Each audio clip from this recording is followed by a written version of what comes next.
Stress marks occur on molded geometries because the polymer chains are overstressed during the filling process.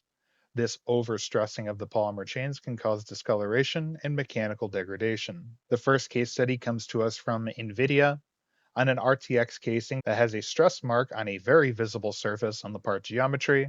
And when running this in simulation, we can very obviously see that there's a high amount of flow-induced residual stress in that area.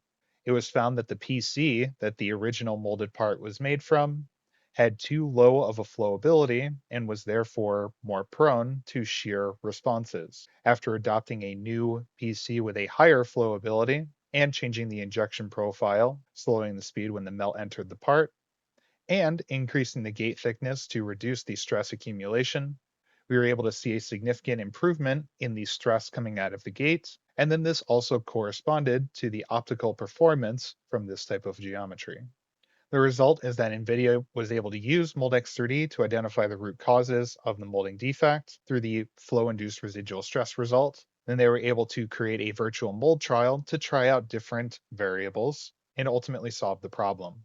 Our second case study from Light on Technology shows us the top cover of a network communication product that has some discoloration. Discoloration like this might be chalked up to a flow progression issue. However, when we run the simulation, we don't see any abnormalities with the melt from progression that might cause such a flow mark. However, if we look at the flow-induced residual stress and the cooling results, we can see that the cooling channels are not removing heat adequately from the top surface of the part, and that's causing there to be a significant amount of residual stress on the A side of the mold.